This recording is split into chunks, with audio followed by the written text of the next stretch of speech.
السلام علیکم ورحمۃ اللہ وبرکاتہ۔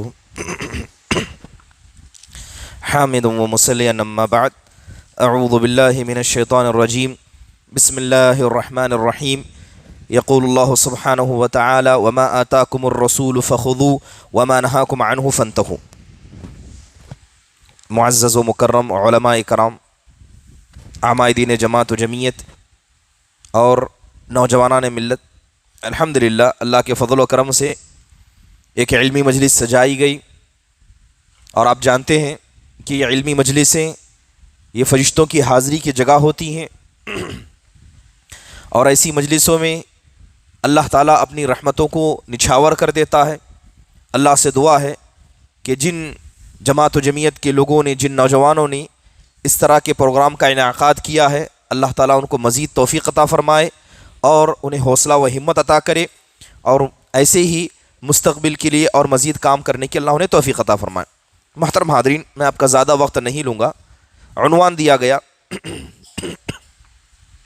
کہ صحابہ اکرام رضوان اللہ علیہم اجمعین اور اتباع سنت، کہ صحابہ اکرام کیسے اللہ کے نبی علیہ الصلاۃ والسلام کی اتباع کرتے تھے، اس کے کچھ گنے چنے مثالیں آپ کے سامنے پیش کر کے اپنی جگہ لوں گا۔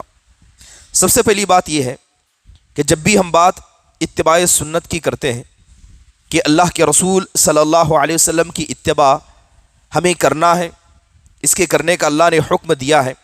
میں نے آیت کریمہ پڑھی، اللہ تعالیٰ اسی کا حکم دیتے ہوئے کہتا ہے کہ وما آتاکم الرسول فخذوہ، کہ رسول تمہیں جو بھی دیں اسے لے لو، اور اللہ کہتا ہے وما نہاکم عنہ فانتہوا، اور رسول جس چیز سے تمہیں منع کرے اس سے رک جاؤ۔ یہ اتباع سنت ہے۔ ایک جگہ اللہ تعالیٰ نے اسی کا ذکر کرتے ہوئے الگ انداز سے کہا کہ من یطع الرسول فقد اطاع اللہ، کہ جس کسی نے رسول کی بات مانی حقیقت میں اس نے اللہ کی بات مانی۔ اور اللہ کہتا ہے کہ ومن تولا، اور جو آدمی رسول کی بات کو نہیں مانے گا اور رسول کے سنت کے خلاف عمل کرے گا، تو اللہ کہتا ہے کہ نبی ہم نے آپ کو ان کا نگہبان نہیں بنایا، آپ کا کام بتانا ہے، مانے تو بہتر ہے، نہ مانے تو اللہ کو کوئی عاجز کرنے والا نہیں۔ اب سوال یہ ہے کہ اتباع سنت کہتے کسے؟ علماء کرام نے اتباع سنت کی تعریف میں لکھا ہے کہ اتباع سنت یعنی نبی کریم صلی اللہ علیہ وسلم کی اتباع کا مطلب یہ ہے کہ انسان اللہ کے نبی علیہ الصلاۃ والسلام کی طرح زندگی گزارے اور آپ کی اقتداء کرے۔ کس میں؟ عقیدے کے اندر آپ کی اتباع کرے، عبادت کے اندر آپ کی اتباع کرے، اخلاق کے اندر آپ کی اتباع کرے، بلکہ انسان اپنے اقوال میں، اپنے افعال میں، کرنے میں اتباع کرے، اور اسی طرح جن کاموں کو اللہ کے نبی نے چھوڑا ہے، جن کو نہیں کیا ہے، ان کو چھوڑ کر نبی کی اتباع کرے، اور اسی طرح اتباع کرے جس طرح اللہ کے رسول نے کیا ہے، چاہے وہ کام فرض ہو، چاہے وہ کام واجب ہو، چاہے وہ کام مستحب ہو یا مباح ہو، یا اسی طرح ان کاموں کو چھوڑنے میں چاہے وہ کام حرام ہو چاہے وہ مکروہ ہو، تو جس کسی کا کام ہو اللہ کے نبی نے جس نیت و ارادے سے کیا ہے، اسی نیت اسی ارادے سے کام کو کرنا یا کام کو چھوڑنا، اس کو اتباع سنت کہا جاتا ہے۔ اگر میں مختصر انداز میں یہ بتاؤں کہ نبی کریم صلی اللہ علیہ وسلم کی اتباع کا فائدہ کیا ہے اور اہمیت کیا ہے، اگر اہمیت کی گفتگو کی جائے تو دو تین باتیں۔ پہلی چیز یہ ہے کہ اتباع یہ ایک مسلمان کے لیے اتنا ضروری ہے کہ اللہ تعالیٰ نے کہا کہ اس کے بغیر کسی کی عبادت اللہ کی قبولی نہیں ہوتی۔ اگر کوئی آدمی یہ کہے کہ میں صرف اللہ کی بات مانوں گا، رسول صلی اللہ علیہ وسلم کی بات نہیں مانوں گا، تو ایسا آدمی عمل کر کے آسمان و زمین کو بھر دے، اس کے عمل کا کوئی مطلب نہیں، اللہ تعالیٰ قبول نہیں کرے گا۔ اللہ کے نبی علیہ الصلاۃ والسلام کہتے ہیں کہ من عمل عملا لیس علیہ امرنا فہو رد، کہ اگر انسان عبادت کی نیت سے، اچھی نیت سے کوئی کام کرے مگر اس کام کو میں نے نہیں کیا ہے، اللہ کے رسول کیا کہتے ہیں؟ کوئی ایسا کام کرے کہ وہ نیک نیت سے کر رہا ہے اور ثواب کی نیت سے کر رہا ہے مگر اس کام کو اللہ کے رسول نے نہیں کیا ہے، تو بدعت ہے، وہ سنت نہیں ہے۔ اسی کے لیے امام حسن بصری رحمہ اللہ علیہ اسی کے قول کی اس حدیث کے ماتحت میں کہتے ہیں کہ کوئی بھی عمل جو ہے جو انسان کرتا ہے وہ بغیر نیت کے نہیں ہوتا، نیت کے ساتھ ہی عمل ہوتا ہے، اور کہتے ہیں کہ کوئی بھی نیت اللہ کے پاس قبول نہیں ہوتی ہے یہاں تک کہ اس کے اندر سنت کی اتباع نہ ہو، یعنی بغیر نیت کے کوئی عمل نہیں ہوتا ہے، اور ہر نیت کو نبی کے طریقے پر ادا ہونا ضروری ہے۔ اس کا مطلب یہ ہوا کہ اگر کوئی آدمی اتباع یعنی نیک عمل کرنا چاہے وہ نبی کریم علیہ الصلوۃ والسلام کی ولادت کا نام لے، مولد النبی کا نام لے، کہے کہ اگر نبی کریم صلی اللہ علیہ وسلم کا برتھ ڈے ہم منائیں، آپ کی ولادت پر ہم خوشی منائیں، کس کو کیا تکلیف ہے؟ تو اب سوال یہ پیدا ہوگا کہ آپ کی جو نیت ہے، جو آپ نیک کام کر رہے ہیں، کیا یہ نیک کام اللہ کے رسول نے کیا ہے؟ کیا صحابہ نے کیا ہے؟ اگر نہیں کیا ہے تو ایسی نیت جس کی بنیاد پر عمل کر رہے ہیں وہ سنت کے طریقے پر نہیں ہے۔ اور آج دیکھیں کہ جب ہم بات اتباع سنت کی کرتے ہیں تو اس کے اندر سمجھنا ضروری ہے کہ نیک عمل کرنے والے بہت ہیں اور اچھی نیت سے کرنے والے بھی بہت ہیں، لیکن بہت سارے کام ایسے کیے جاتے ہیں جن نیتوں کے ساتھ، عملوں کے ساتھ نبی کی اتباع نہیں ہوتی ہے۔ آج جس مہینے سے ہم گزر رہے ہیں، اس مہینے کے اندر کتنی ایسی بدعتیں ہیں جو انجام نہیں دی جاتی، جیسے 11ویں آپ دیکھ رہے ہیں کہ بہت سارے لوگ مناتے ہیں اور اسے اسلام سمجھ کر مناتے ہیں۔ سب سے پہلا سوال یہ ہے کہ جس نیت سے آپ عمل کر رہے ہیں کہ اس کام کو اللہ کے نبی نے کیا ہے، کیا صحابہ نے کیا ہے، یا شیخ عبد القادر جیلانی جن کے نام پر یہ ساری بدعتیں کی جاتی ہیں، کیا انہوں نے کرنے کا حکم دیا ہے؟ اگر نہیں ہے تو سمجھ لیجئے یہ سنت نہیں ہے، یہ سنت کے خلاف ہے۔ جس کام کو اللہ کے نبی نے کیا اسے کرنا سنت ہے، جس کام کو اللہ کے نبی نے چھوڑا ہے اسے چھوڑنا سنت ہے، چاہے آپ کتنا بھی نیک ارادہ کریں۔ محترم حاضرین، تو پہلی بات یہ پتہ چلی کہ انسان کوئی بھی عمل کیوں نہ کرے، اگر عمل اللہ کے نبی کے طریقے پر نہیں ہے تو وہ متبع سنت نہیں ہے، اور جو متبع سنت نہیں ہے ایسے انسان کا کوئی عمل قبول نہیں ہوگا، یہاں تک کہ انسان آگ میں بھی کود جائے، آگ میں اللہ کا نام لے کر کود جائے، اللہ کے لیے آگ میں جل جائے، اس عبادت کا حکم اللہ نے نہیں دیا۔ اللہ تعالیٰ کہتا ہے وَمَا أُمِرُوا إِلَّا لِيَعْبُدُوا اللَّهَ مُخْلِصِينَ لَهُ الدِّينَ، کہ ہم نے ان بندوں کو جو عبادت کرنے کا حکم دیا ہے وہ اخلاص کی بنیاد پر کرنے کا حکم دیا، یعنی اگر آپ کے اندر اخلاص ہے تو آپ عمل کیجئے۔ اب اخلاص کیا ہے؟ اخلاص کی علامہ ابن تیمیہ رحمہ اللہ علیہ دو چیزیں بیان کرتے ہیں کہ اخلاص کے اندر سب سے پہلی چیز یہ ہے کہ عبادت صرف اللہ کی ہو، اور دوسری چیز یہ ہے کہ عبادت نبی کے طریقے پر ہو۔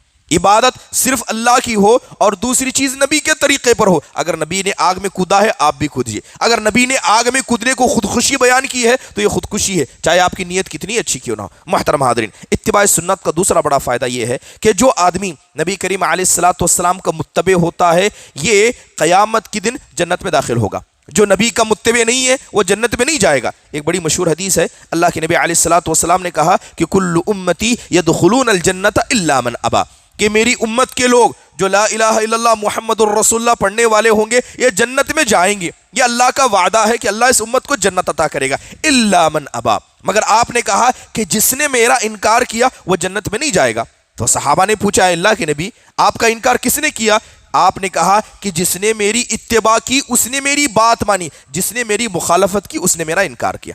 تو گویا جس نے نبی کے طریقے کو چھوڑا تو ایسا انسان چاہ کر جتنی بھی نیکیاں کرے، اچھی نیت سے کرے، ایسے انسان کا عمل اسے جنت میں نہیں لے جا سکتا۔ محترم حاضرین، یاد رکھیے آج نبی کریم علیہ الصلوۃ والسلام کی اتباع کے دعوے کرنے والے بہت ہیں۔ ہر ایرا غیرہ جو اپنے آپ کو مسلمان کہتا ہے، جو کبھی نماز بھی نہیں پڑھتا، سال میں ایک مرتبہ اس کا اسلام جاگتا ہے، وہ بھی اپنے آپ کو نبی کریم صلی اللہ علیہ وسلم کو متبع کہتا ہے۔ اللہ تعالیٰ ایک معیار بیان کرتا ہے، کہتا ہے کہ قل ان کنتم تحبون اللہ فاتبعونی یحببکم اللہ۔ معیار یہ ہے کہ اگر تمہیں اللہ سے محبت ہے تو اللہ کی بات مانو، رسول سے محبت ہے تو رسول کی بات مانو۔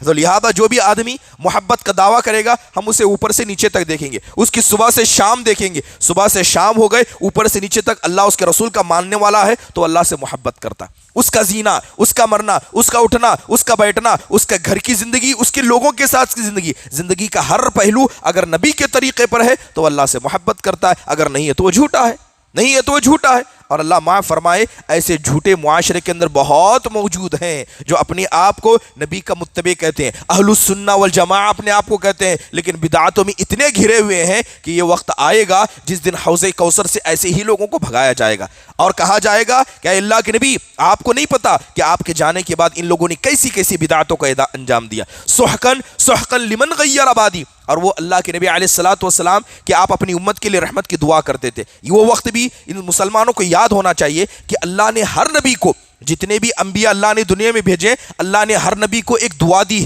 ایک ہتھیار دیا، اس ہتھیار کا استعمال کر سکتے۔ سارے نبیوں نے ان دعا کا استعمال کیا مگر اللہ کے نبی نے اس دعا کا استعمال نہیں کیا۔ وہ دعا ایسی تھی کہ جو مانی جاتی اللہ قبول کر لیتا، اللہ کے نبی نے اس دعا کو اٹھا کر رکھا ہے۔ اور وہ دعا کیا ہے کہ اللہ کے نبی اس کا سہارا لے کر اپنے اس امت محمدیہ کے جو توحید پرست ہیں ان کے لیے سفارش کریں گے. مگر وہ بد نصیب جو اپنے آپ کو نبی کی محبت کا دعویٰ کریں گے مگر بدعتوں میں گھرے ہیں، ایسے بد نصیب اس دعا سے بھی محروم ہو جائیں گے، ایسی دعا سے بھی محروم ہو جائیں گے. محترم حاضرین، چلیے گفتگو کرتے ہیں صحابہ کے حوالے سے. آپ یہ بات جانتے ہیں کہ صحابہ کرام کو جو مقام و مرتبہ ملا یہ اللہ نے دیا، اللہ تعالیٰ نے چنا ہے. حضرت عبداللہ بن مسعود رضی اللہ عنہ کی بڑی مشہور حدیث ہے کہ ایک مرتبہ اللہ کے نبی علیہ الصلوۃ والسلام مغرب کی نماز آپ نے پڑھائی اور آپ اپنے گھر چلے گئے. اب صحابہ کرام کی ایک جماعت مغرب کی وقت بیٹھی تھی. ان کا ارادہ تھا کہ ہم عشاء کی نماز بھی اللہ کے نبی کے ساتھ پڑھ کر جائیں گے، مطلب مغرب سے لے کر عشاء تک ہم آپ کا انتظار کریں گے، گھر نہیں جائیں گے. اللہ کے نبی گھر چلے گئے تھے. جب عشاء کا وقت قریب ہوا تو اللہ کے نبی اپنے گھر سے واپس آئے. آپ نے مسجد میں چند لوگوں کو اکٹھا دیکھا، انہی لوگوں کو جن کو آپ نے مغرب کے وقت دیکھا تھا. تو اللہ کے نبی کا چہرہ خوش ہوا. تو اللہ کے نبی نے پوچھا کہ تم کیوں بیٹھے ہو؟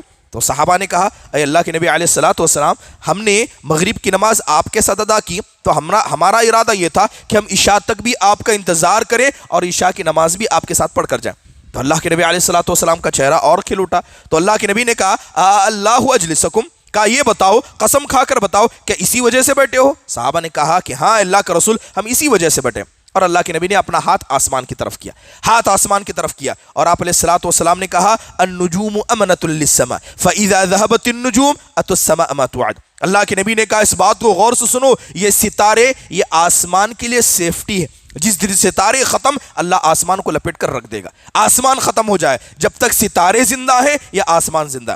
پھر آپ علیہ الصلوۃ والسلام آگے بات کہتے ہیں انا امنۃ لامتی، کہتے ہیں کہ میں میری امت کے لیے امانت کا باعث ہوں. جب تک میں تمہارے بیچ میں ہوں اللہ تم کو ہلاک نہیں کرے گا، اللہ تم کو برباد نہیں کرے گا. آپ نے اپنے صحابہ کا نام لیا، کہا کہ جب تک میں موجود ہوں تم ہلاک و برباد نہیں ہوگے. پھر آپ کہتے ہیں کہ میرے اصحاب، میرے صحابہ میری امت کے لیے امانت کا باعث ہے. جب تک یہ موجود ہیں بدعت کی بھی مجال نہیں کہ ان کی موجودگی میں بدعت آئے. لہذا جب تک صحابہ تھے بدعتیں نہیں آئی. پھر اللہ کے نبی علیہ الصلوۃ والسلام نے کہا کہ جیسے ہی صحابہ دنیا سے چلے جائیں گے لوگ نئی نئی بدعتوں کو انجام دیں گے. تو آپ اس حدیث پر غور کریں کہ اللہ کے نبی کی موجودگی اللہ کے عذاب سے صحابہ کو بچاتی ہے اور صحابہ کی موجودگی اس امت کو بدعت سے بچاتی ہے. یہ صحابہ کا مقام و مرتبہ ہے. اگر مثالیں بیان کروں کہ صحابہ اکرام رضوان اللہ علیہ مجمعین اللہ کے نبی کی کیسی اتباع کرتے تھے، کیسا جذبہ ان کے اندر تھا، بے شمار مثالیں. ایک صحابی حضرت عبداللہ بن عمر کہتے ہیں کہ ایک صحابی آئے، انہوں نے حدیث کے اندر آتا ہے کہ اللہ کے نبی علیہ الصلوۃ والسلام نے ایک سونے کی انگوٹھی بنائی. آپ نے ایک سونے کی انگوٹھی بنائی، ابھی اس وقت تو سونا حرام نہیں ہوا تھا. تو آپ علیہ الصلوۃ والسلام نے سونے کی انگوٹھی بنائی اور اس کا جو نگینہ تھا آپ نے اندر رکھا، ہاتھ کی انگوٹھی کے اندر والے حصے میں رکھا. اب صحابہ نے دیکھا کہ آپ نے سونے کی انگوٹھی بنائی ہے اور آپ نے نگینہ اندر رکھا ہے. سارے صحابہ نے ویسے ہی بنانا شروع کر دیا. اللہ کے نبی علیہ الصلوۃ والسلام کو ڈر ہوا کہیں یہ سنت نہ بن جائے، آپ نے نکال کر پھینک دیا. اب صحابہ نے دیکھا، سارے صحابہ نے نکال کر پھینکا. اللہ کے نبی سے پوچھا نہیں کہ آپ نے ایسا کیوں کیا. صحابہ کی خاصیت یہ تھی کہ جیسا آپ کو کرتا دیکھتے کرتے، پوچھتے بھی نہیں تھے، کیونکہ اتباع کا اعلیٰ معیار ہے. کئی حدیثیں ایسے ملتی ہیں اللہ کے نبی نماز پڑھا رہے ہیں، آپ نماز پڑھا رہے ہیں، اچانک آپ نے نماز کی حالت میں اپنے جوتے نکال کر بازو رکھ دیے. پیچھے صحابہ کھڑے، پتہ نہیں کیا مسئلہ ہے، نبی کو دیکھا، سارے لوگوں نے اپنے جوتے نکال کر رکھ دیے. جتنے لوگوں نے اس وقت جوتے پہنے تھے نکال کر رکھ دیے. نماز ختم ہوئی تو اللہ کے نبی علیہ الصلوۃ والسلام کہتے ہیں ما حملکم علی القاء نعالکم، میں نے تو نکالا کسی وجہ سے، تم نے کیوں نکالا؟ کیا وجہ ہے کہ تم نے اپنے جوتے نکالے؟ تو صحابہ نے کہا اے اللہ کے نبی آپ کو کرتے دیکھا تو ہم نے کر لیا، اس سے بڑے کو ہم دلیل کیا چاہیے؟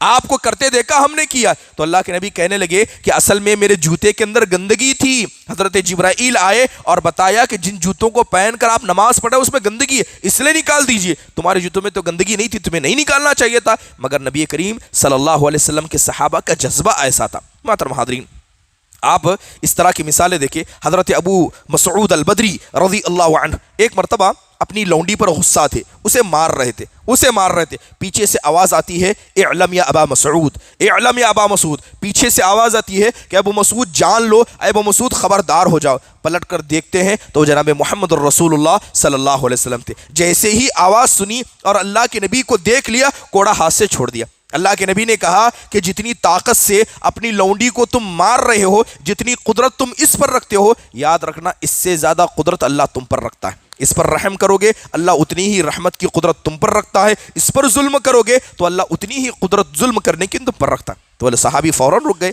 محترم حاضرین، ایک خیاط، ایک ٹیلر تھے جو نبی کریم صلی اللہ علیہ وسلم کے زمانے میں تھے۔ حضرت انس بن مالک کہتے ہیں کہ اس ٹیلر نے، اس خیاط نے اللہ کے نبی کو کھانے کے لیے بلایا، میں بھی ساتھ میں چلا گیا۔ حضرت انس اللہ کے رسول کے خادم تھے تو ساتھ میں چلے گئے۔ انہوں نے کیا کیا تھا، روٹی منگائی تھی اور اس کے ساتھ کھانا بنایا تھا، سالن وغیرہ تھا، اس کے اندر کدو کا سالن تھا۔ تو اللہ کے نبی علیہ الصلوۃ والسلام، حضرت انس بن مالک کہتے ہیں کہ میں اکثر اللہ کے رسول کو دیکھا کرتا کہ آپ کیا کر رہے ہیں۔ کہتے ہیں کہ میں دیکھ رہا ہوں کہ اللہ کے نبی ہانڈی میں گھما گھما کر ہاتھ دیکھ رہے ہیں اور کدو کو نکال نکال کر کھا رہے ہیں۔ کہتے ہیں خدا کی قسم وہ دن ہے اور میری زندگی کا آخری دن ہے، مجھے کدو سے زیادہ کوئی اور چیز پسند نہیں، کیونکہ اللہ کے رسول صلی اللہ علیہ وسلم کو چیز پسند تھی۔ یہ صحابہ اکرام کا جذبہ تھا۔ محترم حاضرین، حضرت انس بن مالک رضی اللہ عنہ کہتے ہیں کہ جب احد کا موقع تھا، صحابہ لڑ رہے تھے، تو اسی درمیان اللہ کے نبی نے اپنی تلوار نکال لی۔ اللہ کے نبی نے اپنی تلوار نکال لی اور کہا کہ کون ہے جو اسے لے گا؟ آپ اپنی تلوار نکال کر صحابہ سے کہتے ہیں کون ہے اسے لے گا؟ جتنے موجود تھے سب نے ہاتھ اٹھا لیے، کہا اللہ کے نبی ہم لیں گے، ہم لیں گے۔ اللہ کے نبی نے دوسرا جملہ کہا کہ کون ہے جو اس کو حق سے لے گا؟ سارے ہاتھ نیچے ہو گئے۔ جب اللہ کے نبی نے کہا کون لے گا، سب نے اٹھایا، لیکن جیسے ہی اللہ کے نبی نے کہا کہ کون اس کو حق سے لے گا، تو صحابہ کو پتا تھا حق سے لینا کیا ہوتا ہے، سب کے ہاتھ نیچے ہو گئے۔ ایک صحابی کھڑے ہو گئے اور کہنے لگے اللہ کے نبی میں لوں گا۔ ان کا نام سماک بن خرشہ، جنہیں ابو دجانہ کہا جاتا تھا۔ حضرت سماک بن خرشہ ابو دجانہ رضی اللہ عنہ کھڑے ہوئے کہنے لگے اللہ کے نبی میں حق سے لیتا ہوں، میں حق سے لوں گا، اس کا حق میں ادا کروں گا، کیونکہ حضرت ابو دجانہ نے وہ لیا اور مشرکین کی جو صفیں تھیں صفوں کو الٹ دیا تھا۔ محترم حاضرین، یہ صحابہ اکرام کی بہت ساری ایسی مثالیں تھیں۔ کتنی ایسی مثالیں آپ جانتے ہیں کہ صحابہ کے زمانے میں ابتدائی اسلام میں خاص کر عرب کے لوگ شراب پیتے تھے، اور جو شراب پیتا ہے اسے لت لگ جاتی ہے، وہ ایڈکٹ ہو جاتا ہے۔ شراب کو کوئی جلدی نہیں چھوڑتا، جس طرح بیڑی سگریٹ کو کوئی جلدی نہیں چھوڑتا، لیکن نبی کریم علیہ الصلوۃ والسلام کا فرمان سن کر صحابہ نے کیا کیا، گھر کے اندر موجود کی ساری شراب پھینک دی تھی۔ مدینہ کے اندر شراب کی ندیاں بہہ گئی تھی۔ ایک انسان جس کا عادی ہو، وہ انسان کے پاس بڑا موٹیو چاہیے، ایک بڑا مضبوط پہلو چاہیے، تبھی جا کر انسان اپنی عادتوں سے باز آتا ہے۔ محترم حاضرین، اس کے علاوہ بے شمار روایتیں موجود ہیں۔ حضرت عبداللہ بن مسعود رضی اللہ عنہ کی بڑی پیاری حدیث ہے کہ ایک مرتبہ جمعہ کا خطبہ تھا، اللہ کے نبی ممبر پر کھڑے، آپ نے کچھ صحابہ کو مسجد کے باہر، مسجد کے قریب میں کھڑا دیکھا، تو آپ نے کہا کہ بیٹھ جاؤ۔ آپ خطبے پر کھڑے ہیں اور خطبے کے دوران اللہ کے نبی نے کہا کہ بیٹھ جاؤ۔ حضرت عبداللہ بن مسعود جو مسجد کے دروازے پر تھے، ابھی داخل ہو رہے تھے، جیسے ہی اللہ کے نبی کو کہتے سنا بیٹھ جاؤ، وہ دروازے پر بیٹھ گئے۔ اب انہیں نہیں معلوم کہ اللہ کے نبی نے کسے بیٹھنے کے لیے کہا ہے، لیکن اللہ کے نبی سے زبان سے سنا کہ بیٹھ جاؤ، دروازے پر بیٹھ گئے۔ اللہ کے نبی ممبر پر ہنسنے لگ گئے۔ نبی صلی اللہ علیہ وسلم مسکرانے لگے، کہنے لگے عبداللہ اندر آ جاؤ، میں نے تمہیں بیٹھنے کے لیے نہیں کہا، لیکن صحابہ کا جذبہ تھا کہ جب نبی نے کہا ہے تو کرنا ہے، اور جیسے کہا ویسے کرنا ہے، نہ سوال کرنا ہے، کیونکہ اتباع اسی کو کہا جاتا ہے۔ محترم حاضرین، صحابہ اکرام رضوان اللہ علیہ مجمعین، یہ نبی کریم صلی اللہ علیہ وسلم کی سچی محبت تھی۔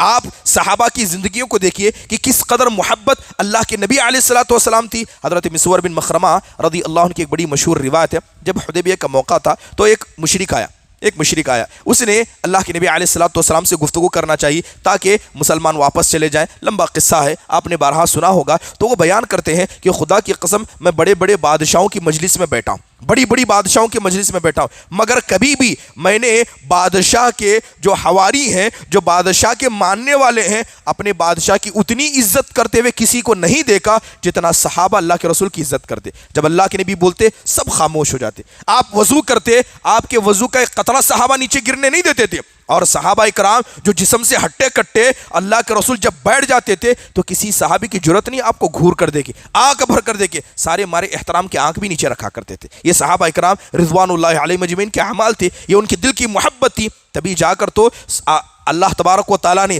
ساتوں آسمان کے اوپر سے کہا تھا رضی اللہ عنہم ورضوا عنہ، کہ اللہ ان سے خوش ہوا اور یہ اللہ سے خوش ہوئے۔ یہ صحابہ کو مقام ملا۔ محترم حاضرین، صحابہ اکرام رضوان اللہ علیہ مجمعین نے جب اللہ کے نبی علیہ الصلوۃ والسلام کی ساتھ دینے کا ارادہ کیا تو ان کا ارادہ دل سے تھا، اپنا غیر صحابہ نے نہیں دیکھا۔ اگر ان کا اپنا بھی، اگر باپ بیٹا مسلمان ہوتا تو باپ کی پرواہ نہیں کرتا، اگر باپ مسلمان ہوتا تو بیٹے کی پرواہ نہیں کرتا۔ کئی ایسے مثالیں ملیں گے۔ عبداللہ بن ابی بن سلول کا ایک بڑا مشہور واقعہ ہے کہ اللہ کے نبی علیہ الصلوۃ والسلام دعوت و تبلیغ کے لیے مدینہ سے باہر جایا کرتے تھے، اور اکثر آپ علیہ الصلوۃ والسلام اپنے گدھے پر بیٹھ کر جایا کرتے۔ ایک مرتبہ اللہ کے نبی علیہ الصلوۃ والسلام گدھے پر بیٹھ کر باہر گئے تھے، اور دعوت و تبلیغ کر کے جب واپس آ رہے تھے تو جب مدینہ میں داخل ہو رہے تھے تو وہاں پر عبداللہ بن ابی بن سلول جو منافقوں کا سردار تھا، یہ مدینہ کے انٹرنس میں بیٹھا ہوا تھا، گیٹ کے پاس بیٹھا ہوا تھا۔ جیسے ہی اس نے اللہ کے نبی کو آتے دیکھا تو اس نے اپنی ناک پر ہاتھ رکھ لیا، ناک پر ہاتھ رکھ کے کہتا ہے کہ ابن ابی کبشہ کے اس گدھے نے، ابن ابی کبشہ کے اس گدھے کی بدبو نے ہمیں پریشان کر دیا۔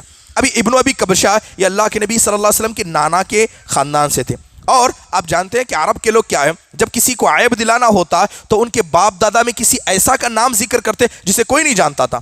اب اللہ کے نبی علیہ الصلوۃ والسلام کے دادا عبد المطلب، مشہور دادا، سب جانتے تھے، تو اس نے وہ نام نہیں لیا، اس نے ایک گمنام نام لیا اور کہا کہ ابن ابی کبشہ جو اللہ کے نبی کے ناناؤں میں سے تھے، کہا کہ ان کے بیٹے کے گدھے کی بدبو نے ہمیں پریشان کر دیا۔ اب اللہ کے نبی علیہ الصلوۃ والسلام یہ سارا معاملہ دیکھ رہے ہیں کہ عبداللہ بن ابی سلول کر رہا ہے، اللہ کے نبی نے اس کو بھی دعوت دی، اللہ کے نبی نے اسے دعوت دی، اور جب آپ پلٹنے لگے تو آپ کہتے ہیں انا النبی لا کذب انا ابن عبد المطلب، اللہ کے نبی کہتے ہیں کہ میں نبی ہوں، سچا نبی ہوں، جھوٹا نہیں ہوں، اور میں ابن ابی کبشہ کے نہیں عبد المطلب کا بیٹا ہوں۔ آپ نے اپنے مشہور باپ کا نام لیا۔ اس وقت باپوں سے فخر کی جاتی تھی، تو اللہ کے نبی نے کہا کہ تم نے مجھے ابن ابی کبشہ کا نہیں، میں عبد المطلب کا بیٹا ہوں، یہ میرے دادا ہے جو مشہور ہے، ان کا نام لو۔ اب یہ سارا معاملہ ہوا، صحابہ اکرام کو پتا چلا، اور صحابہ میں عبداللہ بن ابی بن سلول جو منافقوں کا سردار تھا، ان کا ایک بیٹا جس کا نام عبداللہ تھا، ان کو بھی پتا چلا۔ اب یہ صحابی اللہ کے رسول کے پاس آئے، اللہ کے نبی علیہ الصلوۃ والسلام نے بھری مجلس میں کہا کہ اس عبداللہ بن ابی بن سلول نے بہت پریشان کر دیا،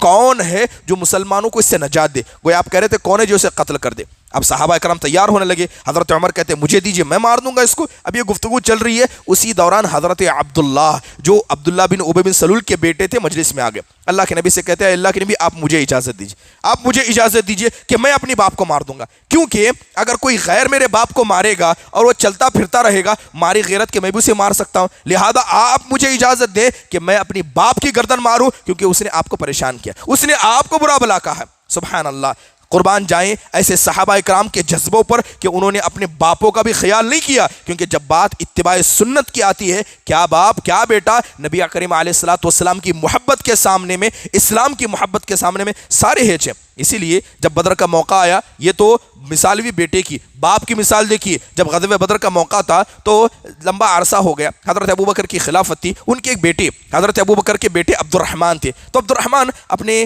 باپ سے گفتگو کرتے ہوئے کہتے ہیں اے ابا جان، آپ کو بدر کا موقع یاد ہے؟ کہا کہ ہاں یاد ہے، میں مشرکوں کی طرف سے تھا، آپ اللہ کے نبی کی طرف سے تھے، میں آپ کو دیکھ رہا تھا کہ آپ اللہ کے نبی کے آزو بازو ہیں، آپ نے درع پہنی تھی، خدا کی قسم جیسی لڑائی شروع ہو گئی، جدھر آپ جاتے میں دور بھاگ جاتا، میں نہیں چاہتا تھا کہ میری تلوار میرے باپ پر چل جائے، اس لیے میں اپنی تلوار سے آپ کو بچا رہا تھا۔ حضرت ابوبکر ہنستے ہوئے کہتے ہیں بیٹا اچھا ہوا کہ تم نے مجھے بچایا، اگر تم میری تلوار کے نیچے آتے میں اتنا سوچتا بھی نہیں، میں فوراً تمہیں مار دیتا، کیونکہ تم اللہ اس کے رسول کے نافرمان تھے، تم اللہ اس کے رسول کے نافرمان تھے۔ اسی لیے دیکھیں کہ صحابہ اکرام نے جو اتباع کا جذبہ پیش کیا ہے وہ آسمان چھوتا ہے، اس سے بڑھ کر کوئی اتباع نہیں ہو سکتی۔ اسی لیے تو اللہ تعالیٰ نے کہا فَإِنْ آمَنُوا بِمِثْلِ مَا آمَنْتُمْ بِهِ فَقَدِ اهْتَدَوْا، اگر تم ویسے ایمان لاؤ جیسے وہ لوگ ایمان لائے تھے تبھی جا کر تم کامیاب ہوگے۔ محترم حاضرین، انسان کو نبی کریم علیہ الصلوۃ والسلام کی اتباع کرنا چاہیے۔ کس مسئلے میں؟ لباس میں اتباع کیجیے، دیکھیے آپ کیسا لباس پہنتے تھے، گھر کی عورتوں کو چاہیے کہ صحابیات کو مثال بنائیں، اور اسی طرح انسان کا پہناوا، انسان کا اٹھنا، انسان کا بیٹھنا، زندگی کا ہر مسئلہ،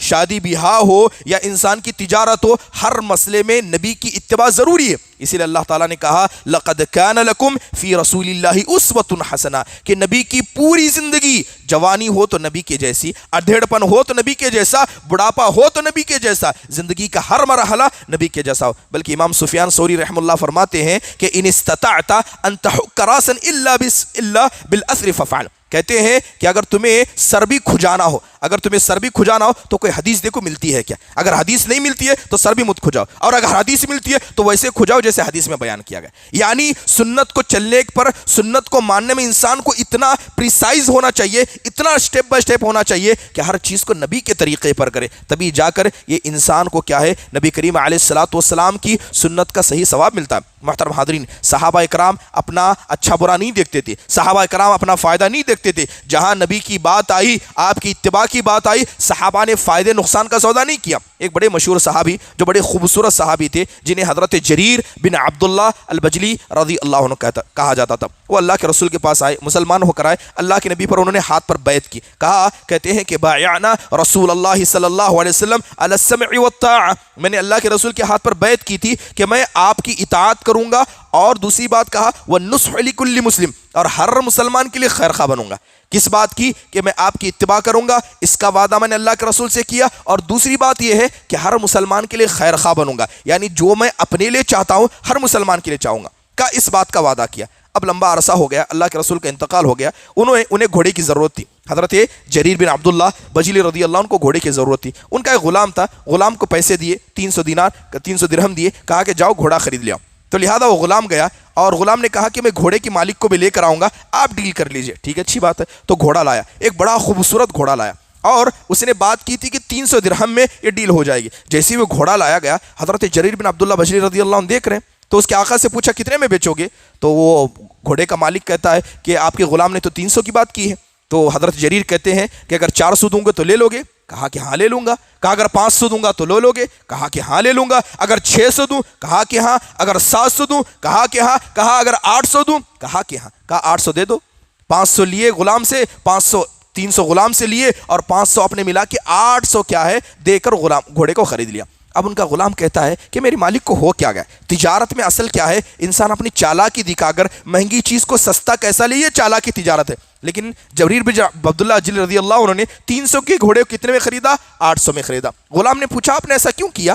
تو کہنے لگے کہ میں نے اللہ کے نبی سے وعدہ کیا تھا کہ ہر مسلمان کے لیے خیر خواہ رہوں گا۔ جو گھوڑا تم میرے پاس لائے تھے وہ گھوڑا 300 کا نہیں تھا، اسے ریٹ نہیں پتا تھا، یہ گھوڑا 800 کا تھا۔ آج بھی اگر مارکیٹ میں بیچوں تو یہ 800 میں جائے گا۔ تو اللہ کے نبی سے میں نے وعدہ کیا تھا کہ جیسے میں اپنے لیے خیر سوچوں گا ہر مسلمان کے لیے خیر سوچوں گا، لہذا گھوڑا 800 کا تھا، وہ 800 کا حق تھا، لہذا میں نے اپنے نہیں اس کے لیے بھی خیر خواہ سوچا، کیونکہ میں نے اللہ کے نبی علیہ الصلوۃ والسلام سے وعدہ کیا تھا۔ سبحان اللہ، یہ کیسی سچی محبت ہے۔ محبت انسان زبان سے نہیں اپنے کردار سے بتاتا ہے۔ آپ یہ نہ کہیں کہ میں اہل السنہ والجماعہ ہوں، میں اپنے اہل حدیث ہوں، آپ کا کردار بتائے گا کہ آپ صحیح ہیں کہ غلط ہے۔ آپ کا اٹھنا بیٹھنا، آپ کا زندگی، آپ کا اہل خانہ کے ساتھ تعامل بتائے گا آپ کتنا سنت پر چلتے ہیں۔ بولنے والے تو بہت ہیں، اگر زبان سے سچ میں اسلام و ایمان سمجھا جاتا تو دنیا کا ہر منافق سب سے پکا مسلمان ہوتا ہے۔ زبان سے کسی کا کوئی اعتبار نہیں، یہ اعتبار عمل کا ہے۔ اس لیے تو اللہ کہتا ہے قُلِ اعْمَلُوا فَسَيَرَى اللَّهُ عَمْلَكُمْ وَرَسُولُهُ، عمل کرتے رہو، اللہ تمہارے عمل کو ایک وقت آئے گا اللہ بھی دیکھے گا، رسول بھی دیکھیں گے، اور سارے مؤمنین بھی دیکھیں گے۔ محترم حاضرین، بہت سارے ایسے واقعے ہیں، بڑا افسوس ہوتا ہے جب آج کے معاشرے کو دیکھا جاتا ہے کہ جب بھی بہت سارے لوگوں کو دیکھا جاتا ہے، لوگ آ کر سوال کرتے ہیں، کہتے ہیں کہ ہم نے ایسا کام کیا ہے، بتائیے کام حلال ہے کہ حرام ہے؟ کام کرنے کے بعد آ کر کیا پوچھتے ہیں کہ یہ کام حلال ہے کہ حرام ہے؟ حق تو یہ تھا کہ کسی بھی کام کو کرنے سے پہلے آپ پتہ کر لیں کہ حلال و حرام ہے، کرنے کے بعد نہ پوچھیں۔ آج ہمارا یہ حال ہے کہ کرنے کے بعد ہم پوچھتے ہیں کہ حلال ہے حرام ہے۔ محترم حاضرین، صحابہ اکرام تو وہ تھے جو پہلے کام کو کیا کرتے تھے، اور اس کے پہلے کاموں کو کیا ہے جان لیا کرتے تھے، اور انہیں پتا ہوتا کہ کام صحیح کون سا ہے کون سا غلط ہے۔ محترم حاضرین، جہاں تک اس کے علاوہ بدعت کی بات ہے، اتباع سنت کی مخالفت میں دوسری چیز آتی ہے بدعت۔ اللہ معاف فرمائے، آج تو بدعت کا وہ دورہ ہے، اور یاد رکھیے کہ جو بھی آدمی بدعت کا کام انجام دے گا، ایسے کام انسان کا عمل برباد ہے، ایسا انسان بھی برباد ہے، اور ایسے انسان کے عمل کا اللہ تعالیٰ کے پاس کوئی بدلہ نہیں ملے گا۔ آج کے معاشرے میں دیکھیں کتنے لوگ ہیں جنہوں نے بدعتوں کے کام کو انجام دیا۔ ہر مہینے میں ایک بدعت ہے، رمضان سے لیجئے، محرم سے لیجئے، سفر کا مہینہ، ربیع الاول کا مہینہ، ربیع الثانی، سال کے 12 مہینے بدعتوں سے بھری ہوئی ہیں، اور بڑا افسوس ہوتا ہے کہ یہ سب لوگ اپنے آپ کو نبی کا متبع کہتے ہیں۔ جائیے ان سے پوچھئے کہ تمہاری اتباع چاہیے تو دکھاؤ کہاں پر اتباع موجود ہے، اور کام وہ ہو جو نبی کے طریقے پر ہو۔ جو نبی کے طریقے کو چھوڑ دے وہ کبھی متبع سنت ہو نہیں سکتا۔ باتیں بہت ساری ہیں مگر وقت کم، عشاء کا وقت ہو گیا، اسی لیے کچھ بنیادی باتیں کہہ کر اپنی بات کو ختم کروں گا۔ بدعت ایک ایسی بری چیز ہے کہ جس نے بدعت کو ایجاد کیا، یاد رکھیں اللہ کی لعنت ایسے انسان پر ہوتی ہے۔ اللہ کے نبی نے کہا کہ من احدث حدثا او آوى محدثا فعليه لعنت اللہ والملائکۃ والناس اجمعین، کہ جس نے کسی بدعت کے کام کو انجام دیا یا کسی بدعتی کو پناہ بھی دی۔ آپ کا کرائے کا گھر ہے، پتہ ہے کہ بدعتی ہے، کرائے کے گھر میں بھی کسی بدعتی کو رکھا آپ نے، اللہ کے نبی کہتے ہیں ایسے پر میری لعنت ہے۔ اللہ کہتا ہے کہ میری لعنت ہے، فرشتوں کی لعنت ہے، اور جتنے لوگ لعنت کر سکتے، گالی دے سکتے، برا بلا کہہ سکتے، اللہ تعالیٰ کی لعنت بھیج سکتے، ان سب کی لعنت ایسے انسان پر ہے۔ بدعتی اتنا اللہ کے نزدیک برا ہے، اور قیامت کے دن اللہ کے نبی علیہ الصلوۃ والسلام کی شفاعت سے ان کو محروم کیا جائے گا۔ اور یاد رکھیے کہ ایسے لوگ قریب ہے کہ جو بدعتوں کو انجام دیتے ہیں، کبھی ان کو اللہ تعالیٰ اچھی موت کی توفیق نہیں دے گا۔ ہمیشہ علماء اکرام نے لکھا ہے اور آیات و حدیث کی بنیاد پر لکھا ہے کہ بدعتی ہمیشہ بری موت مرتا ہے، فتنے کی موت مرتا ہے۔ قرآن میں اللہ کہتا ہے فَلْيَحْذَرِ الَّذِينَ يُخَالِفُونَ عَنْ أَمْرِهِ أَن تُصِيبَهُمْ فِتْنَةٌ أَوْ يُصِيبَهُمْ عَذَابٌ أَلِيمٌ، کہ جو لوگ اللہ اور اس کے رسول کی کھل کر مخالفت کرتے ہیں، ایسے لوگوں کو فتنے سے ڈرنا چاہیے، کہیں اللہ موت کے وقت ان کو فتنے میں مبتلا نہ کر دے، اللہ کہیں بری عمل پر ان کا خاتمہ نہ کر لے۔ محترم حاضرین، یہی ساری باتیں تھی۔ اللہ تعالیٰ سے دعا ہے کہ اللہ تبارک و تعالیٰ ہم کو بھی متبع سنت بنائے اور نبی کریم صلی اللہ علیہ وسلم کا سچا داعی اور ویسا جذبہ ہمارے اندر عطا کرے جو جذبہ صحابہ اکرام رضوان اللہ علیہم اجمعین کے اندر تھا۔ اقول قولی ھذا استغفر اللہ لی ولکم ولسائر المسلمین من کل ذنب فاستغفروا انہ هو الغفور الرحیم۔ السلام علیکم ورحمۃ اللہ وبرکاتہ۔